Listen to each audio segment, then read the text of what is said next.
What's going on, everybody? Paul Hickey here. Welcome to the Basketball Card Strategy Show, episode 10, with my best basketball friend, Gary from Hoops and Cards. What's up, Gary? What's up, Paul? Great to see you, brother. How are you? I'm doing well, man. I'm doing really well. I got a lot to talk to you about today. I'm really excited to do another Basketball Card Strategy Show episode. But first, I have a major question for everybody, and that is, why vault your cards with the original marketplace? Because the eBay vault isn't just a way to protect what you collect. It's a new way to trade. Not only have your cards never been safer thanks to our secure climate-controlled facility, but you're also locking in real savings. You pay no sales tax when you ship to or transact within the vault, and there are no storage fees for 2 years. Now just imagine everything you can do with all that money. And with the eBay Vault's seamless in-app experience, you can track, buy, and sell your cards in real time. From listing your cards in seconds with eBay Collection to tracking trends with eBay Price Guide, managing your collection is more seamless than ever before. That's right. The eBay Vault. Buy, sell, secure. My friend Gary. It was so good, Paul. What do you think about that? Read. Would you ever vault your cards? Absolutely. Absolutely. Yeah. What are some strategic thoughts you've had around maybe cards that you would vault? Because I know you like to go to card shows and pick up stuff and make plays that way, which I love, and I'm looking forward to being able to do that more in a couple of weeks when I move back to the US. But what are your thoughts on a vault service? I have not personally used one. I've done research on them, and it looks like eBay has a am I right that it's only cards $250 or higher right now, right? Yeah, it's I think you're right, and I think that's because all of the cards are already covered by their authenticity guarantee, and so I think it has something to do with the price point of the authenticity guarantee. So you're right. It's card, and I was writing some content for this partnership with eBay, and their marketing department that I was working with told me that they don't accept raw cards yet, which so it's only basically graded cards that have gone through the authenticity guarantee. Whereas PWCC, it can be anything. Well, and when you say yet, I heard recently that they will eventually do raw cards on the eBay Vault. Is that right? And they'll have their own grading system, sort of like StarStock did with StarStock A, B, and C for ranking a condition of a raw. I think they definitely should. I mean, I think that would potentially blow all the other vault services out of the water. I'm not impressed with the collector's vault. I've got 3 cards in the collector's vault. I figured I would try it out because PSA will, after they grade your card, they'll put it in your collector's vault for free.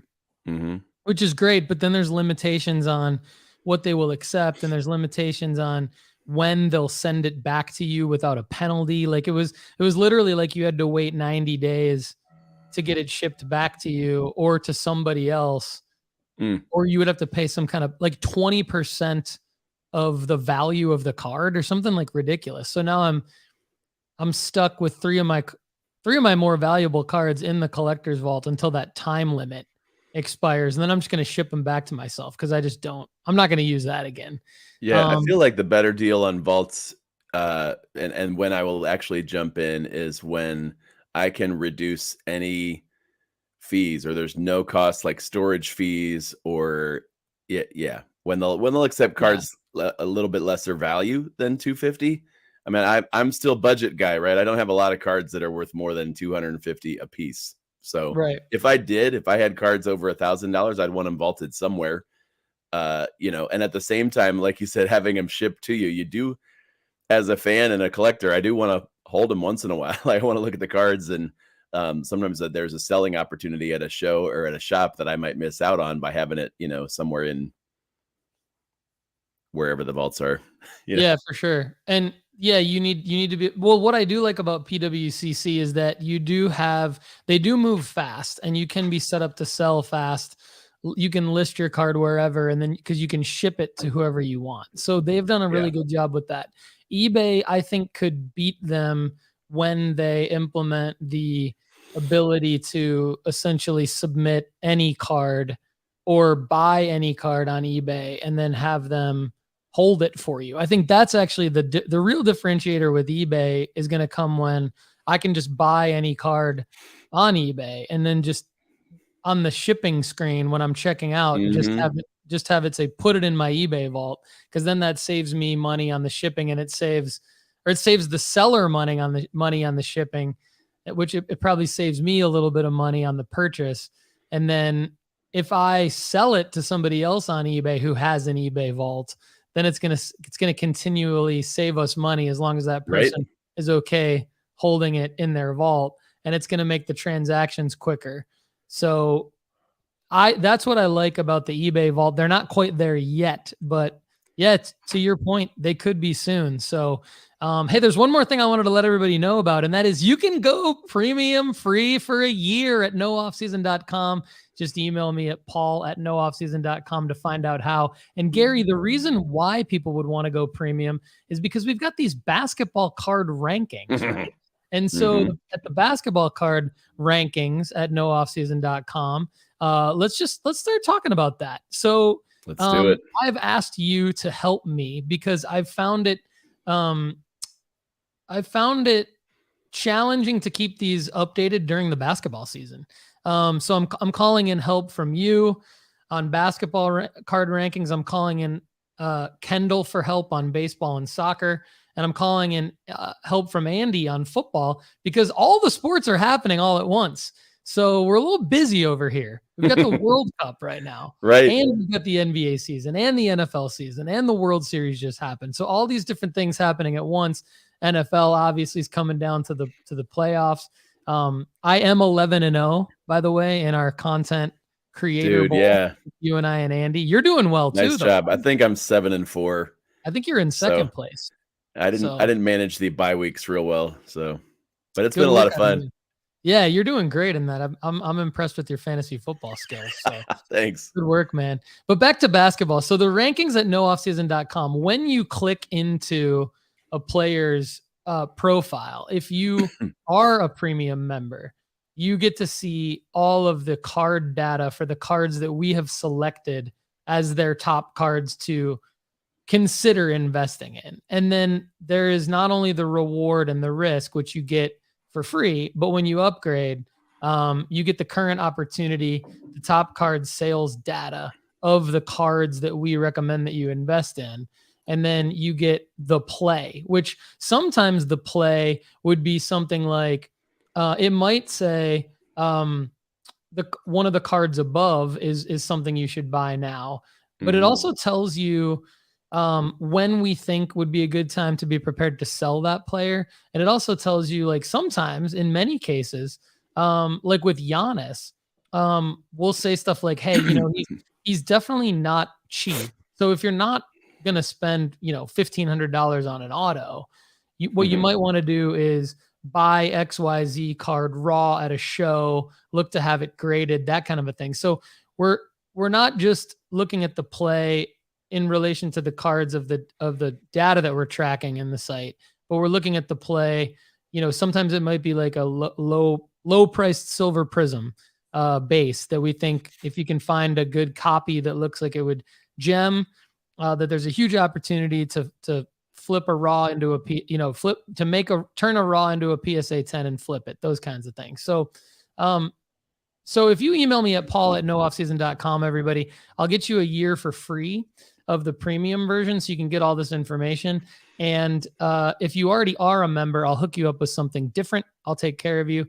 But Gary, you DM'd me on Instagram and you were like, hey man, I'm looking at the rank, I'm ready to talk about them. So yeah, I'll let you have the floor here. Like, let's talk about the rankings. What are you seeing here? You can go top to bottom, or you can just go random things that you see let's start with stuff that you agree with. And then you can segue into some stuff that you disagree with that you think I should update. All right. Yeah, Paul, things I agree with. I'm glad you have it on the screen there. Those top three guys, I think, are still pretty solid. We had an episode at Hoops and Cards a few days ago where I talked about 5 buys, and I ended up usually I do one list of 5 buys that are current. I wound up doing 5 legacy buys, like long-term, great, awesome players that I think are safer picks, and Giannis was number 1 on that list. So Giannis deserves to be. I think he's the front runner for MVP. I think a lot of the other talk based on guys having big stats and hype, and like Luka hasn't won it yet. I get that, but it's too early to put someone who hasn't had leadership on a winning team, like an impactful season, other than maybe a Giannis or someone that's just going crazy like Embiid is right now. All that to say, Giannis is the guy I've been buying when it comes to potential GOAT. And I've done what you said a couple times. I bought raw cards at a show where I can see them and see how centered they are, or like rotate the card in the light and see if there's any scratches or specks or dimples or smudge. Like that stuff all matters to whatever grading company you're sending it in. So I can see a raw card in person. I can't see a raw card on eBay. Sometimes you can ask somebody for extra pictures, but I bought several Giannis's and had them graded, and I've gotten at least a 9 on every one. And here's my dilemma then, Paul, is like I see him as a long-term guy, and at the same time I could resell today and say I made some money on it. So I think when you sell is up to you. Like I love that your rankings give a play or a specific card that usually is not the garden variety everybody's buying base or silver prisms. Like you give us some specific target cards. I like that a lot. But Giannis he's a safe number 1 pick. He's also a great short or long-term pick. I mean, I think he's showing off more what he can do all around with Chris Middleton still out and the Bucks still being as amazing as they are. Obviously going to win, going to be in the All-Star game again, going to be one of the MVP finalists, possibly. I still see the Bucks as the probable winner in the East. So sorry, Boston. I would go with Giannis. I also was thrilled, when I look at your list, the other 2 guys have had some iffy moments in the last month. Ja has been out several times, but he came back with a vengeance and a fire last night, 34 points, 7 assists, 6 rebounds. He looks like a superstar. It was one of those where at one moment he was listed as out indefinitely, and it was like, crap, everybody's getting injured. Desmond, Bane, Damian Lillard's out again. My man Tyrese Maxey, like, what am I going to do with all these Maxeys? 3 or 4 weeks he's out. There's been injuries, and Ja was a big one, but it's great to see him back. And I still think he's the number 1 attraction, like the most fun player to watch in the NBA, if you can say that. And Edwards has stepped up his game. He's stopped complaining about, how slow it is having 2 centers on the court and little spats in the media with Karl Anthony Towns. So I like your top 3. I think it helps to clarify which one is a better buy for which purpose, because I think Ja has more upside in the next year than the other 2 do. Okay. Because I think I see Memphis as a deep playoff run, and Ja, I don't know why his cards are still so affordable. So, yeah, he's still Ja. Ja, and these little things will happen. Do you think the basketball card market is starting to reflect the football card market a little bit? Based on that last statement, like are you seeing things drop based on like week by week injuries and performances where you're saying yes. Still okay. Yeah. And that's good. I mean, that's a healthy thing. It's sometimes when a guy is, in fact, I talked about this. I did another list this week of best 5 buys of injured guys. Like right now you might get a little dip on a player that was on his way up, like Desmond Bane cards. There's a pause in the market now for a few weeks, and there's a good buying opportunity for him. I bought a Tyrese Maxey autograph card on eBay a couple of days ago at a price like less than 30% off of what it was before his injury. Yeah, like, I'm still Tyrese Maxey. Like, that's super smart of you. I'm a huge fan of that strategy. And a guy on this row right here, we're looking at Luka, LaMelo, and Steph Curry as the next 3 in my rankings. LaMelo was that guy for me. I was trying to shout from the rooftops earlier on this season when he was out with the ankle injury, that was a great buying opportunity for him. He obviously came back, looked great, and then rolled it again on a fan's foot, which I saw that. But I still think LaMelo is LaMelo. And we're going to, we'll talk about Cade Cunningham here in a few minutes, because I'm sure if you guys are listening, you're probably screaming Cade Cunningham into the, at us right now. But we're going to talk about Cade, but I think LaMelo and Maxey and Cade all fit that little pocket that you're talking about there of buying players that are injured. I'm not sure. I apologize. I haven't listened yet to the episode. Oh, no worries. Could be a spoiler alert. Well, and you out there. Were those names on your list? Which guys? The injured guys? LaMelo, Cade, and I know Maxey probably was. Cade and Maxey were on my top 5 of injured buys. Yeah, okay. Cade, if you're willing to hold on for a while, and I would say even wait a few weeks before buying Cade, because but I would say people need to like see the. Like, I think like maybe people aren't as in tuned as our audience is. And so maybe people still want what they paid for Cade before his prices start to drop. Right. Yeah. Yeah. Reality is going to have to set in. You mentioned I could push back on some of your rankings, and go for it. I want to clarify before I do that I tend to gravitate towards players that I tend to move players up slightly or down slightly based on where I think their team projects for the playoffs, because I see playoffs as being a huge reselling opportunity. And if a player is going to miss the playoffs, especially if he's, a young guy like Cade, who now, like a week ago, we could have said, hey, he might be an all-star in his second year. And he's got a good young core assembling around him with Ivy and Sadiq Bey and Isaiah Stewart and all those guys. I feel like I'm forgetting somebody. Paul, you're the Pistons dude. You're supposed to say, what about players? Like Marvin Bagley? Duran, basically. There you go. The next name. Yeah. Okay. On my list, anyway. You didn't say Victor Wembanyama, but you would be like backflips. I bet before we leave the show, I'm going to give my take on Victor, on where I have a hot take, and I'll save it for the end of the show on where I think who I think is going to have the number 1 pick and take Victor Wembanyama. Well, we'll save it for that. Okay, so speaking of number 1 picks, CJ Stroud is going to have a big game this weekend and dominate Michigan, leading the Buckeyes to the national championship. Let's go. You're for that. I thought you would be against that. No, I'm a Michigan State Buckeyes. Michigan State alum, so awesome. I hate everything U of M. Man, we just became much better friends, Paul. Absolutely. So I personally had moved or would move LaMelo and Cade both down because of the injuries, but also because they're on teams that aren't going anywhere this season. And it's not their faults. It's really not. Detroit's going to need some time, and Charlotte's got to figure out, what do we do with the Miles Bridges loss? I mean, PJ Washington will have one awesome game, and the next 4 he looks like he doesn't even belong. So I would move LaMelo down slightly and Cade down slightly. And then also I've thought, well, maybe I'm off base because their names are so big and people know their potential, and they're incredible all around players. They've proven that they belong leading a team at this level and handling the face of the franchise thing. So it would not surprise me if you would say, yeah, but everybody knows who they are and they're worth investing in long. Totally agree. So I'm just saying my bias would be on All-Star and playoffs, which I don't think they're going to get this year.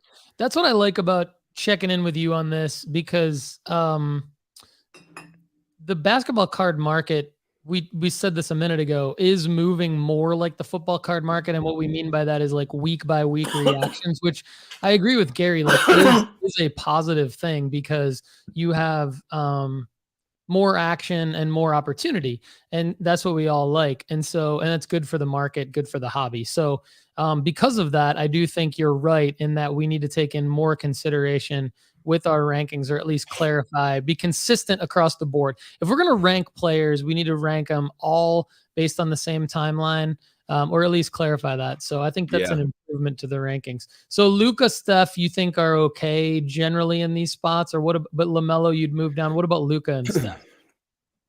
I think they're fine. In all these conversations, it's hard for me to remove the Gary, like the personal fan in me, but I would move Steph up as far as I could. I don't love that he beat the Cavaliers 3 times out of 4. But he's amazing. The things he's doing are historic again. And that's another thing I've been emphasizing on Hoops and Cards lately, is to try to project or think what cards we can talk about what cards went up last week or 2 weeks ago. And, some sports card shows are awesome at that, telling us what just happened. But we have to think through, okay, what next breakthrough, what new opportunities, what firsts are ahead for a guy. And sometimes that's a new first-time All-Star, first-time playoff run, breaking a big record like LeBron with the scoring title. Sometimes it's a guy just continuing to perform at such a high level that we just say, wow, and we're in awe. And I feel like we're there with Steph already this season. Like he's just awesome. 50 and a loss. Yeah. I mean, he's going to do it. He's going to keep doing that. And it's hard to move Luka out of the top 5. I feel it is. So then speaking of the fan in you, we've still got Darius Garland at number 7. Some people probably need to challenge us on that. Let us know what you think. I moved Zion up into the top 10, and then Trae Young sitting at number 9. What's your take on this row here? If I can remove the fan hat and the 3 Darius Garland jerseys I have in my closet, I'm still seeing a young superstar in the beginning of writing his story. And, the week that everybody went crazy about SGA having 42 and making a game winner, I was at the game where Darius had 51 against the T-Wolves. The two nights later, he had 42. Like this kid isn't just an all-star, like happy shooting 3. Like he's a dynamic, explosive scorer. And the sky's the limit for what he and Donovan Mitchell are going to do. So I think that, coupled with how cheap Garland's cards still are, keeps him in the top 10. On some lists, I would put him in the top 5. I think he's a fantastic buy. And I'm also there on Zion. I think after a month, we have to say he's healthy enough. He's figured it out how to play in this. It'll be fun to watch the Pelicans come together even more over the next couple months. But yeah, I'm back in. I don't see Zion as a risk like he was maybe a month ago. So I like him there. The question I had for you in the top 10, honestly, was at this point, where is Shai Gilgeous-Alexander? And you have him 25th. I would move him up. And here's the change for SGA has been his team, the Oklahoma City, even though Holmgren is down and they know what it's like to tank and get draft picks or to have young talent and just let them play and get the experience. This year, they're actually trying to win games. And they're changing their lineup from game to game. They're letting SGA run the offense, and he's averaging 32 a night. I think for him, that is the new frontier, and he's starting to get talk for like player of the month or on the MVP, list that people are talking about. I like SGA as now instead of a month from now when everybody's talking about him. I think now is the time to buy, or maybe last week. Yeah, so that's a great topic. Let's kind of go there. So I did move up SGA to 24. He was actually like maybe not even in the top 50 before that, because of the reason that you stated a minute ago with guys that are on basically horrible teams. SGA is 25th. So because I guess I have a couple concerns. So Kendall's mentioned SGA as a buy on the Sports Card Strategy show as well. And I think there's 2 paths for SGA.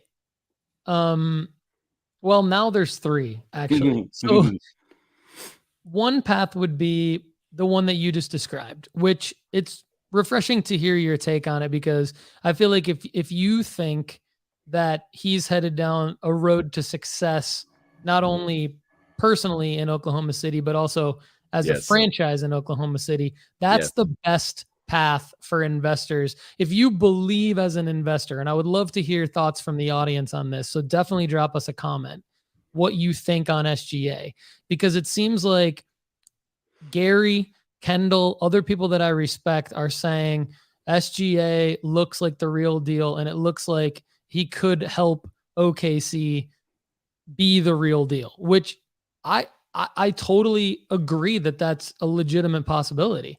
My concern would be if OKC isn't in playoff contention, but like serious playoff contention, like not just play in. I think if they're in play in contention by the trade deadline, I think that that's different than being in like 6th place or 5th place, because if you're in fifth or sixth place, then I think you're in serious playoff contention. Whereas if you're in like 10th place, you're actually still in Wembanyama sweepstakes contention. And so then I think that, and this is a franchise that's been known to make the decision at that point in time, whether they're going to tank or whether they're going to try to build. Now, what this leads me to say is the second likely possibility is that they still could trade him. Do I think it makes sense for them to trade him? No, because he's on the same timeline as Chet and whoever they pick. And, their first round pick from this year, who's already playing well. And then, of course, Giddey from last year's first round pick.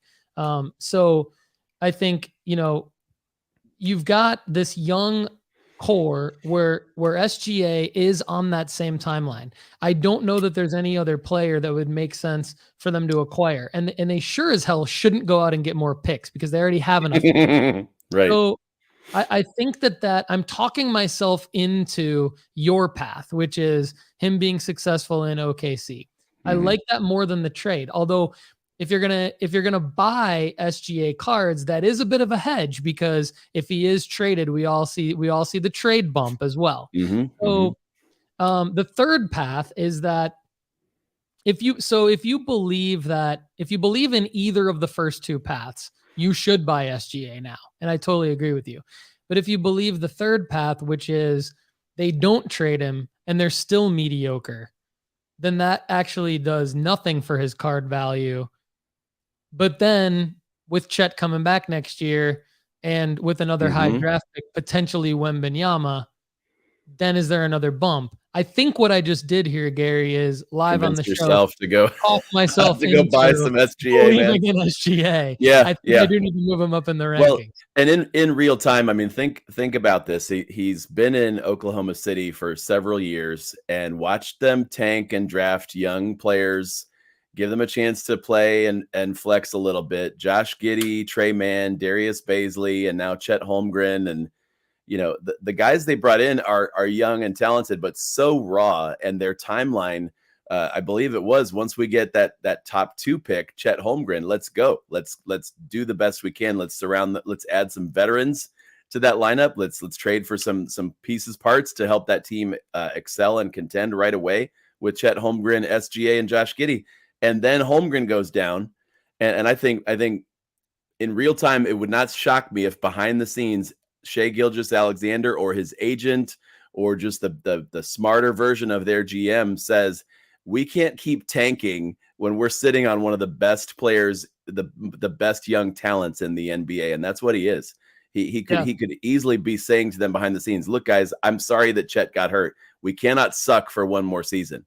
I have to spread my wings and fly. I can't stay here and watch us raise up, undeveloped players that keep getting injured and we never contend. And I'm stuck in Oklahoma. Like I don't know if you've seen much of his social media. Like SGA is unselfish as a player and he seems very mature and humble. And at the same time, he also gets the world of like marketing and branding and his image and all that stuff. And like, it's hard to develop that when you're on a crap team in Oklahoma City for another year. And some kid that you barely know gets injured and it looks like you could tank again. I think it wouldn't surprise me if SGA said enough, guys, we got to win. We got to go for it. They've shut him down and shut other players down in mid-season because they had been tanking for Chet. Like they had wanted to position themselves right to add that other young talent. So I'm super high on SGA, as you could tell. I think the other reason, just like Darius Garland, they're card bargains. I think there's some great opportunities in him. Here's the other thing. So Jalen Williams is the guy that I was thinking of. They have 2 Jalen Williamses there, I believe. First round and second round Jalen Williamses. But they've got so another thing about SGA, and this kind of goes to the statement is going to apply to the guy next to him in our rankings, Tyrese Halliburton. I can't change the card market. The card market is what the card market is. And so at nooffseason.com, we have to make bold predictions to be valuable, which is what Gary was alluding to earlier. We can't just go with the status quo. We have to come out and we have to say, here's what we think is going to happen. In addition to what has happened. And that's what we do. Gary does it on Hoops and Cards and his podcast Hoops and Cards and his website hoopsandcards.com. He does a great job of that. That's why Gary and I are such good friends, and we do a lot of content together because we agree that we can't just talk about what has happened. And I like the way you said that. Other content creators do a great job of that. Yeah. And then there is a place for that content. I listen to it all the time. Like I need that. I digest it like it's breakfast because I do want to stay up on where we've been, but it also helps me think through, all right, what's next?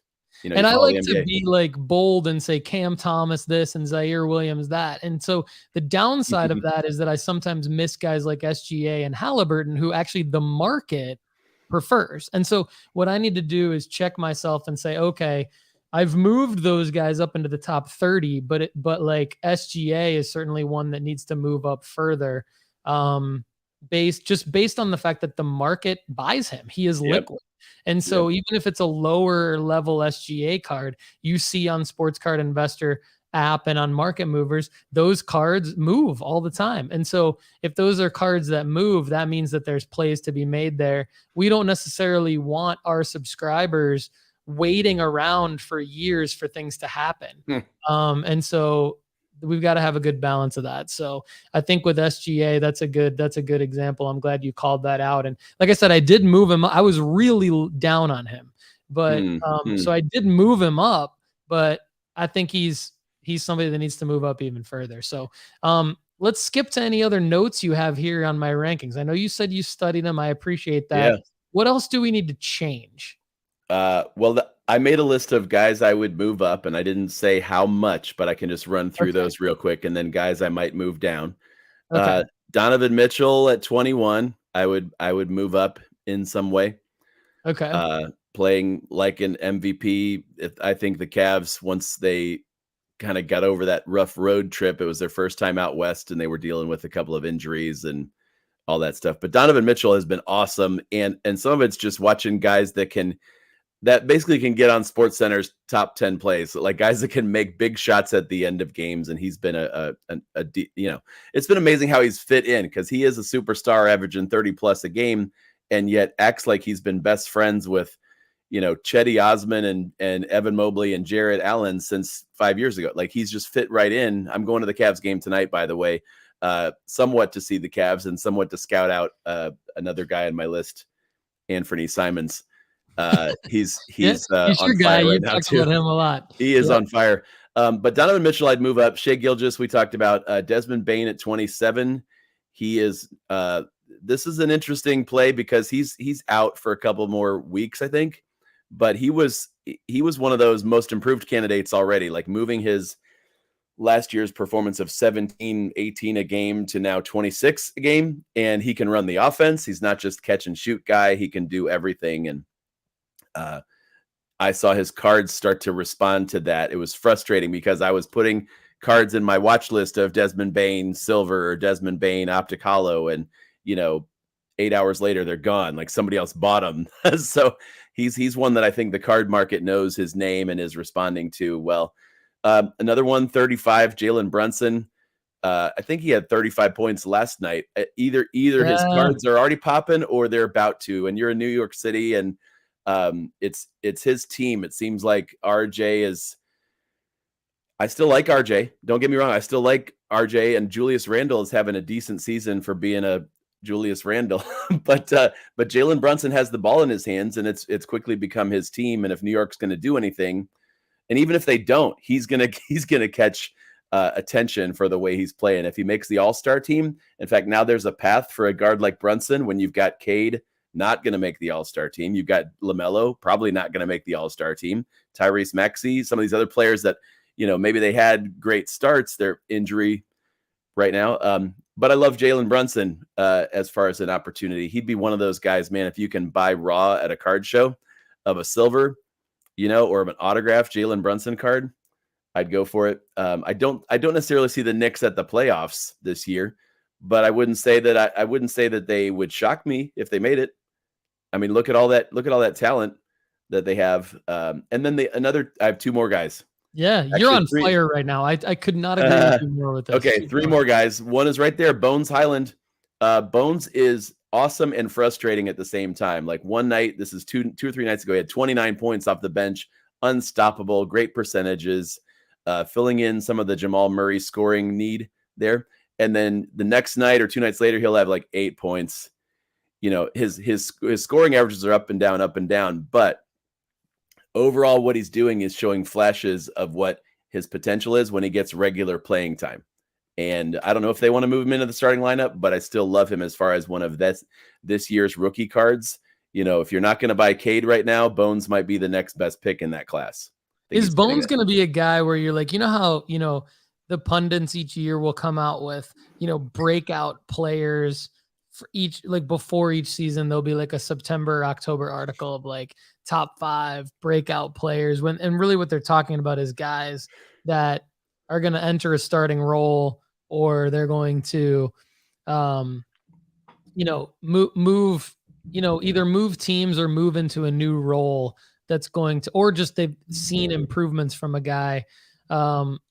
And a lot of times these beat writers are correct with their predictions because they you know, NBA beat writers know a lot. They know pretty much almost as much as the scouts and coaches know about the teams. And so, do you think like a Bones Hyland is a guy that like entering his 3rd year is just like a lock for a starting role in Denver? You know, where it's like maybe not this year, but like he's that type of guy where he's frustrating now because he's not there yet, but he's going to be. I don't know that I'm 100% convinced that that's the case. I'm just wondering what your take is on like us seeing, because if we see Bones, the reason I ask is because if you and I see Bones on those lists next year, we'll be like, damn it, we should have bought Bones when we were talking about him for the previous 2 years because we knew he was going to end up on a list. Like, you know, yep. When he ends up on a list like that, there's going to be a little bit of a bump in his pricing. And then if he performs like they expect him to perform, then he's going to be Bane and it's going to be hard for it ever to dip again. Yeah. And I even saw him on a couple of those lists going into this season. And I don't know if they were just fantasy basketball, like sleeper picks, but some of it was a guy that's about to take a leap to the next level. And I said something on our Hoops and Cards podcast the other day, like his situation is very similar to Tyrese Maxey. He's on an already established playoff team with a veteran big man, Joel Embiid in Philly, obviously the Joker in Denver, and a team that needs him to come off the bench with some scoring punch. It feels a lot like Maxey in his 2nd year right now for Bones, especially if he's going to get more playing time and more starts with Jamal Murray in and out of the lineup, like Jamal Murray gradually recovering or getting injured again. Like that's when Bones gets into attack mode, like where he knows some of these guys they're talented, but they haven't got a green light from their coach. That's like, dude, we need you to attack the basket. We need you to, you know, you might not want to shoot a step back 3 from 25, but we need you to do that more often. We know you can hit those. And that's the kind of player he is already, but you're absolutely right. Like he's my Maxey. He's the guy that he's the guy that he's the guy we've been saying that about all summer. Who's going to be the next Tyrese Maxey? He's it for me. Okay. I feel so much better about my He's on the list. Right now. See that? Yeah. Because this article that I published on sportscardinvestor.com in June. Yes, sir. You and I talked about this, and the top 2 names on my list, in fairness to me, I've been, you know, I don't think I'm ready to be wrong yet about Cam Thomas because I don't think you're wrong. Super early with him, and that, you know, he just hasn't gotten the opportunity. But here we go, Cam and Bones. So yeah. Well, and I feel bad for Cam because I mean he is on the drama queen roster of the NBA, maybe like the worst personality mix in history. And everybody, I don't get why the media wants to talk about Ben Simmons every stinking day. Like I can't look at Instagram anymore because it's, look, Ben Simmons got a rebound. I don't give a crap. Like stop talking about Ben Simmons. When Kyrie is out, that team wins games. What's up with that? Kyrie's out, they win. Cam Thomas gets more than 15 minutes. Boom, he scores more than 15 points. Like he needs to be in a healthy situation. He's still done it a few times this year. I mean, I feel like if I'm Cam Thomas, I'm looking at a guy like Bones Hyland and just so jealous. Like, dude, he's in an environment that like cultivates him and lets him run. Same with a guy like Maxey. He's probably got to be I can't wait to play. I can't wait to get this I'm trying to think of a nice word for what Kyrie is on his team right now. He's a You cancer. you can't think He's of a nice cancer. word for I Kyrie. was thinking enigma, or this mystery guy. Yeah, I'm just tired of the drama, man. Can we just play some basketball? He I comes know. back. It's so funny. Kyrie comes back for one night and scores 22 points in a loss, and everybody's like, the headline is Kyrie's back. I'm like, we've been talking about Kyrie's back for 4 years now. I know. I'm so Like, sick of stop. Kyrie. This is the It's a NBA. shame. Like, It's a it is. shame. And He's such a good talent, and he's just. It's a shame that he just dominates the headlines with his silliness. It's just yeah. dumb. I don't get it. The So, third guy in my article is Anfernee Simons. And so basically, buddy. for those of you just tuning in, Gary and I have been chasing, well, not chasing, but we've been trying to identify who the next Tyrese Maxey is going to be / Desmond Bane, because if that's the whole real secret to making money at sports card investing, because so you've heard us talk about Cam Thomas and Bones Hyland. Gary mentioned Anfernee Simons. He's the third guy in that article. So he actually happens to be 37 on the list right after those guys. So is he, I'm jumping the gun here, but is he another guy that you want me to move up? Yep. I wouldn't have said so 2 days ago, but with Lillard out for another couple weeks, yes. Yes. And I would just clarify, short-term buy and flip if you want, or short-term buy and hold till, he's 23 and a half a game right now, guys. It's not like, it's not like we're 2 games into the season. We're 15. And I got NBA League Pass, Paul, so blame me for that. The other night, I sometimes have to remind myself, hey, I have League Pass, instead of looking and going, oh, they're not on tonight, or it's not on TNT. Like, I realized 2 nights ago that Portland was on, and it was a late night game.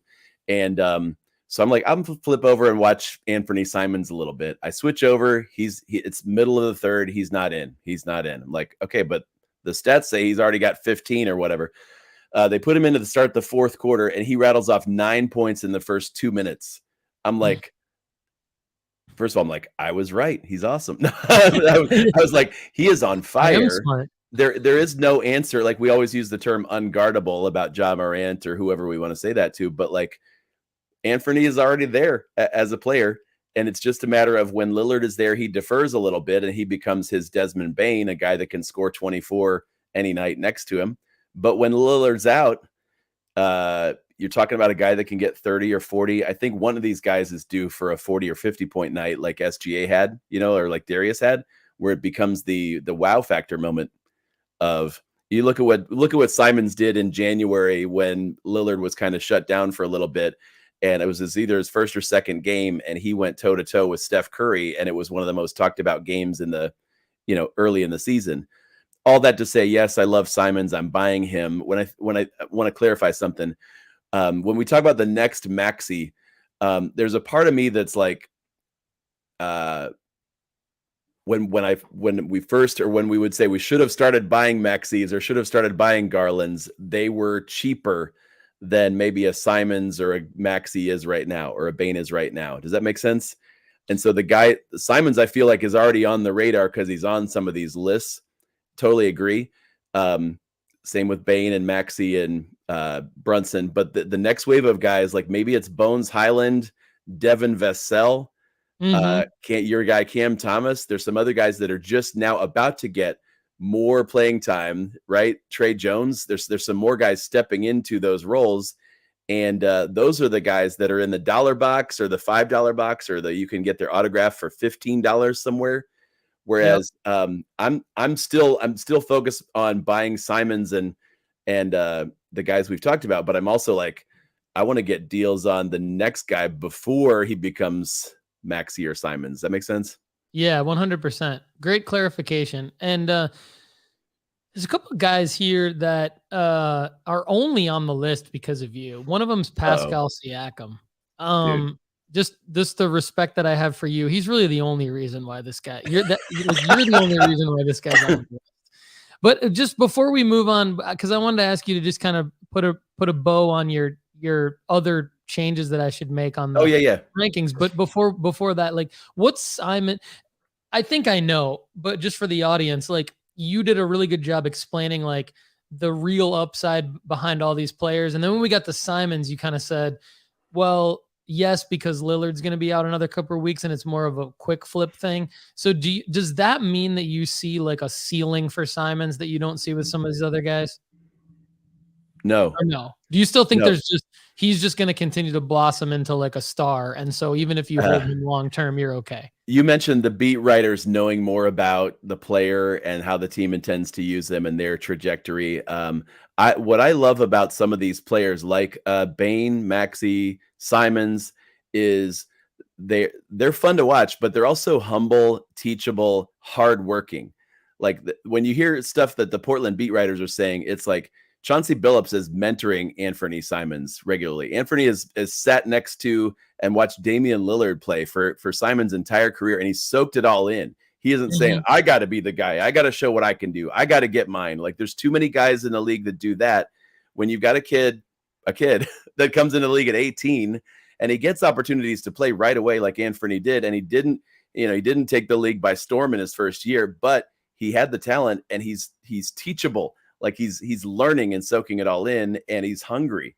And so you watch Simons play, and like I said, he rattled off 9 points in 2 minutes, but it wasn't like beating his chest and talking trash and like, making enemies every time he made a basket. Like he's just a mature scorer that is extremely hard to guard. And he reminds me of Allen Iverson. Like I don't see a ceiling for him.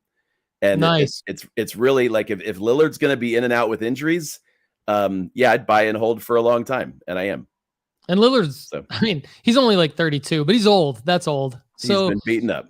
Yeah. So my clarification on the next Maxey, what I mean by it, on top of what you mean by it, is because yes, in the sports card investor terms, it needs to be someone who's going to rise in price from where they are now. But what I mean by it is a late first round pick. Someone who is not an obvious choice, because we all know once you get outside of the top 5 picks, it's like a total crapshoot. So Anfernee Simons was the 24th overall pick out of IMG Academy in 2018.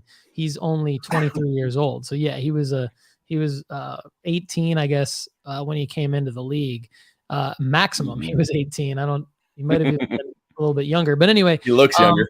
Yeah, he does. And so that's what I mean. Late first round pick, somebody like a Jordan Poole, Tyrese Max, like, and he's already almost at that level. It's hard to call him a sleeper anymore. So I agree that the Bones and Cam are definitely like more of the sleeper pick to get there. But all right, what else you got, Gary, on my ranking? Yeah. I think as the year goes on, I would move Paolo up just to keep people's awareness about buying Paolo when you can. And there are certain cards of his that are very interesting and flippable or savable, like long-term. Paolo's going to be awesome. He already is. But there's another injured guy, right? I want a quick shout out on that before you move on to your next guy. Yeah. Ben Burrows, who's a colleague of mine at Sports Card Investor, did an amazing article on Paolo and the fact that his card market hasn't needed a flagship release yet to take off. And I think that is not only, to me, that's less of an article about Paolo, and it's more of an article about what the card market can be when someone like Paolo comes along. So that's why I've talked a lot about Bowman U and even these Panini licensed autos in college uniforms for these guys that, as it still takes a while for Prism and Don Russ and the other top releases, Select, National Treasures, etc., to actually come out in pro uniforms. In the meantime, there are these other opportunities. And so when you have someone take the league by storm, like calm down. But you have someone right. like Paolo in his first couple months. There's opportunity, basically, is my point. All right. Sorry, keep going. No, you're right. And I can't remember if I told you this. I stumbled into a card and collectibles shop that had a bunch of those Panini Instant cards out for Holmgren, Paolo, Jabari Smith. And the Paolo was the one in his draft suit, like the white, tuxedo or whatever. And they were selling them for $12 each. I went on my eBay app and they had been reselling for $80, $90, $100. I'm like, I'll take all of your Paolo. There's an opportunity. Yeah, like I sold those right got? away. I thought I should keep at least one, but I sold them all for 60 or more. I'm like, yeah. No way, dude. That's great work. That was one of my best wins. So I turned that into more Maxeys and Garlands. But anyway, the other guy I would move up at, you're going to do this eventually anyway, is Victor. Like, I think we got to look at Paolo and Victor as the next in the card market. Okay, I'm not saying they're going to be this good. I'm saying they're going to be this hype good of Luka and Zion. Yes. They're going to be the next guys that, like, they're going to drive the sales of wax for the next 3 years. Those guys and Scoot, like, I would move all those guys up. I would say resist the urge to buy their NBA Hoops rookies when they come out. Like, if you really have to have an NBA Hoops rookie, wait a couple of months. They'll be $1. Do not go online in January or whatever and pay. Same with draft picks.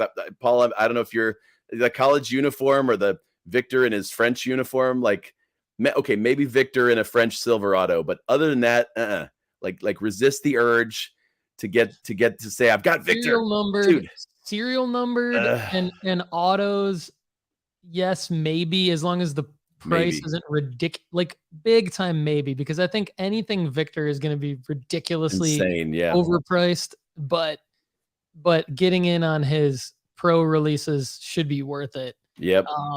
Scoot and the Thompson twins are less hyped than Victor, but Scoot certainly in a class above the Thompson twins, I think. So Victor and Scoot, I agree with you on that. The only reason I like the Thompson twins and I have them in here is because they do have kind of a flagship release already with the Topps Chrome Overtime Elite brand, which because they are in the Overtime Elite League, they are in the set from last year, the inaugural set from last year, and they do have, in fact, I own gold out of 50 autos of each. Amen is a 9 and a SAR is a PSA 10. So, but they've got, I mean, I don't know what I'm going to be able to get for them. You know, they're going to have to be drafted in the top 10 and, you know, have some hype around them in the summer league or whatever. Certainly Victor.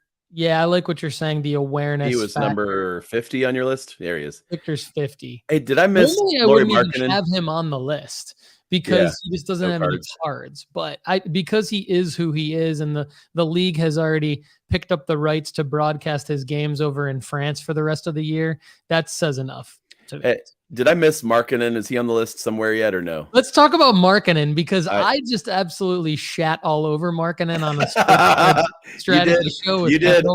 And, I took exception to that, and it's not personal. And I saw that you posted on Instagram less than 24 hours later.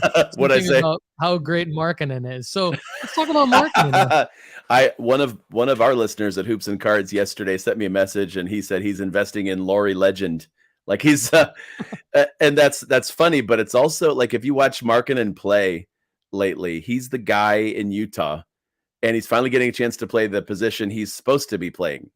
You know, he is not the Cavs had him at the 3, trying to like swing out and guard guys that are half his size. Like, no, all that to say, because of his youth and because of his talent and because of the summer he had in the Olympics and the start that he's got in Utah and the fact that they're apparently not tanking. They've already got 47 picks and 12 other guys they could trade. They're not tanking.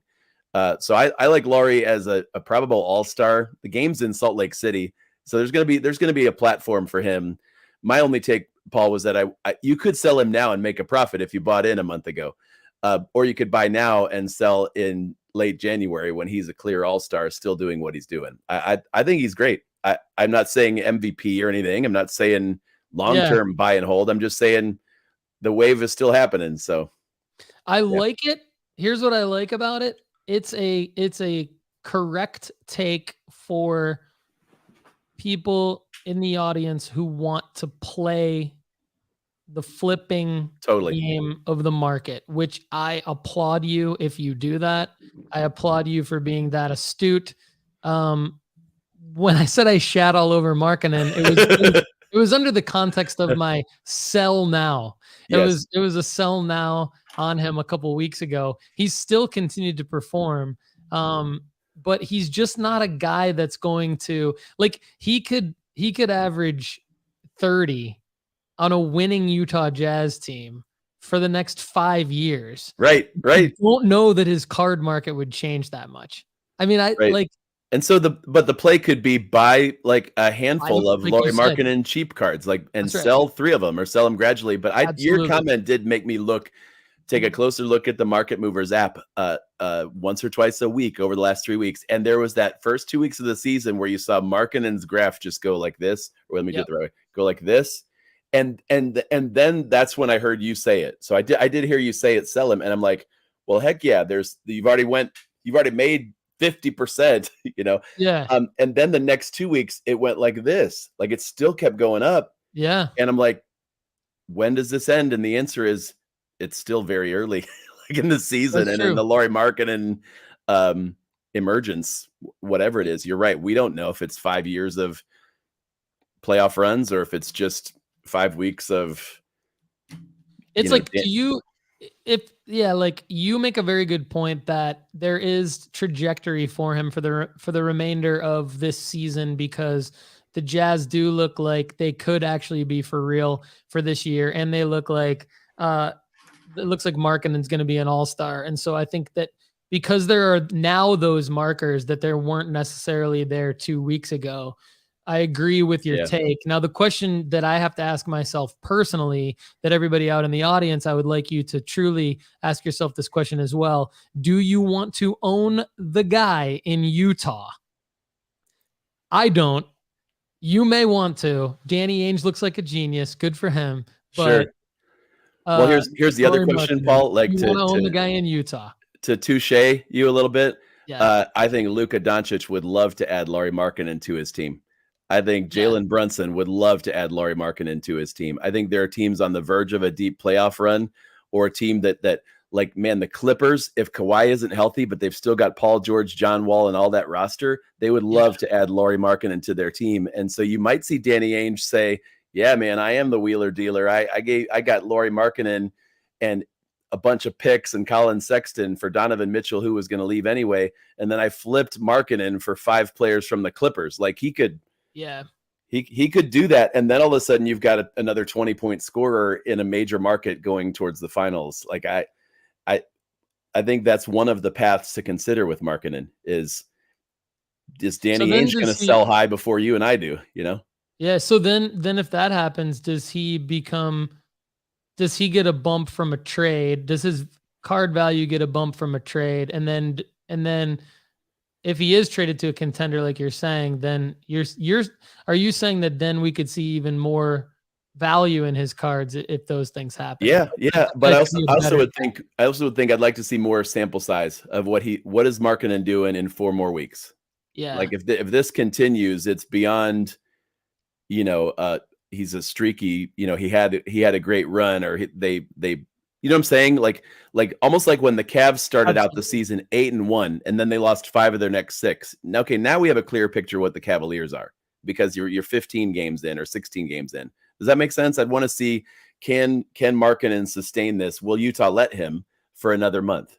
And if so, I'll be glad I bought now. I'm not investing a lot of money in Markkanen. I bought like 3 raw Prism rookies. One's a green parallel. So I might have spent $10, Paul, but I was sort of like, one of them I'm sending to PSA just in case. Right. I love you. I've got like $20 in a Markkanen.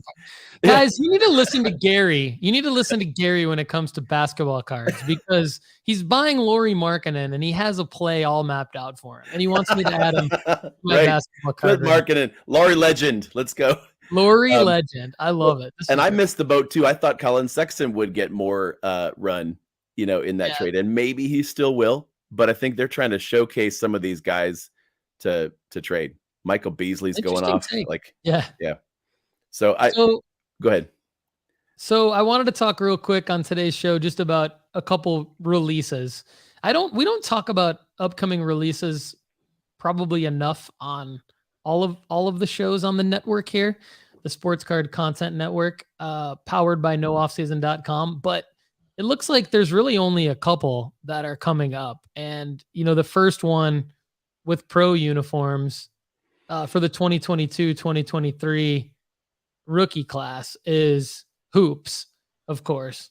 So this box is slated for January 8th release, and it's got my guy Jaden Ivey on the box, We had Cade on the box last year, and we get Nice. another Piston back-to-back Pistons on the box. So that's pretty cool. Hobby boxes slated at $135.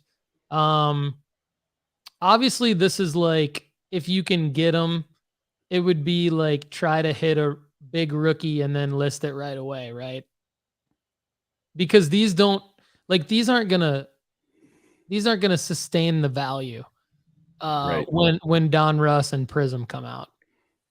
What are you advising? What would you advise basketball card investors as we look towards the upcoming release schedule, which we don't have a lot of information on yet? We've got this Hoops release coming up on January 8th. It looks like Prism draft picks, which everybody sort of needs to be aware of if you're not already. These are not pro uniform cards, and they can be deceiving when you see them on the secondary market. So you'll get estimated release date January 25th. It is Prism, but you would have Ivy, Banchero in their college uniforms. These cards don't look bad, the autos. They'll probably sell for a little bit. But like, and you've got this Chet insert manga, right? So what do you do with these, Gary? Like, what do you do with Hoops and then these Prism draft picks? My first answer is not much at all. But okay. I will say this. I enjoy the new releases. I enjoy seeing them come out. And one of the things that I don't buy a lot of wax because I don't have good luck with them. It really is a gamble what you're going to get. You're right. Hobby boxes are better and they have more, treats in them, more autos sometimes or numbered cards. What I do like about these new releases coming out is it's your first chance to, on the negative, it's your first chance to overpay for a Jade and Ivy auto, And yeah, that's really what it is. You're right. on the positive, it might be your first chance to steal a deal on a Ben Mathurin or a Keegan Murray or a player that isn't so front page. And maybe there's a dealer at a show or online that they're selling 40 different sports and 50 different new releases, and they're really excited about the World Cup still and all that stuff. And they're putting out, their rookie cards of Jalen Duren auto for $5, and you're like, thank you. You're going to, I think maybe a sniper is probably the best approach to Hoops and the draft picks is know those number. And that's why you look at Paul's rankings, know those guys that are lesser known rookies. Everybody's going to overpay for Paolo. I'd say wait to buy your Paolo in June, July, like in the off season after he's won Rookie of the Year, and then his cards go back down to earth, right? I mean, but look at the totally lesser known guys. Yeah, I'm glad you mentioned Benedict Mathurin because like if he so like last year Giddey and Barnes and Mobley, not so much Suggs because he was injured, but even Suggs, we even talked about like Bones and some of these other guys, like their rookies were expensive. Their rookie autos, like out of Hoops, they were expensive. And then their rookie autos out of Don Russ, like unachievable for a lot of people to buy on the secondary market. And so if it'll be interesting to see if people recognize Mathurin as like they did Giddey last year. Cause like you couldn't get Giddey cheap ever. Right. And right. So if you can get Mathurin off someone's table, at a show for Go cheap, for it. Heck yeah. And I agree. I think that's a good point. And some of your guys like Jovic, yeah, who's playing more and scoring more. Preview, right? Yeah, that was fun. So you're right. Going back, and then the other thing too is, to add to what Gary just said, this will not be your last chance. This is only your first chance to make a mistake. It's really right. Like the first chance to make a mistake. It's not going to be your last chance to buy these cards. Like I'll give you guys a couple examples. So one example is with Hoops, last year's release with Cade rookie, Barnes rookie, all those guys. I bought blaster boxes off of Panini's website for next to nothing after the initial release. So like they still had they'd sold out of all the hobby boxes, but they still had blaster boxes for about $20, like basically the retail price of the blaster boxes. And I bought 5 of them, and then I didn't even open them until the summer. which would never make any sense other than the fact that I just physically couldn't get to them until the summer. Mm-hmm. Then even when I opened them, I pulled out a Mobley and a couple Jalen Green, just base rookies, and I had them graded at PSA, and I was able to flip them for a profit. Nice. Nice. So you can still get involved from an investment standpoint and make some money on these releases, even if you're not like first to the market. So don't let FOMO drive your investing decisions on these early releases, and don't overpay for the Hoops autos or the Prism college autos. They're cool to have, but you'll be able to get them for much cheaper after the more flagship releases come out. Prism, even Don Russ is going to be like a lot better than Hoops. That just always. I love Don Russ. Love Don Russ for so many reasons. Don Russ is a little sweet spot, right? I think Don Russ is kind of a sweet spot, like for football and basketball, for sure. Yep. And hey, can I add? Love Ben Mathurin, like you said, and any other rookies that you start to see perform well or have flashes of, their talent or their scoring ability. Just keep a list like that. And when you see rookies available, the other thing I would think about with some of these guys is they're taking roles on their teams that we thought were meant for somebody else. Like I think going into this season, and I'm saying this because one of the tweaks I might make on your list is Chris Duarte probably needs to move down. It's Ben Mathurin is the guy that's going to alongside Halliburton, and if they keep Miles Turner and Buddy Hield, like it's Ben is the guy. And does that make sense? It's kind of pushing into what some other players have done. I'm not sure about Davion Mitchell anymore because of Keegan Murray, and totally agree. De'Aaron Fox is on fire, and like that's each year. Not everybody's gonna make it. Like not everybody's gonna make it to the next level. So like Mitchell and Bones were kind of neck and neck last year, and this year it's becoming more and more clear to guys like you and I that they're on different levels from a sports card investing standpoint. Could Davion find himself in a different situation and have his value vaulted? Could he have like a third or fourth year situation like Jalen Brunson? Sure, like there's no reason why. But like for now, probably doesn't make sense to really, really go after him, just because we're not really sure where he's headed. So, and I reflect those lessons onto the next rookie class, like we're saying with this upcoming year, Paolo and some of these other first-time rookies.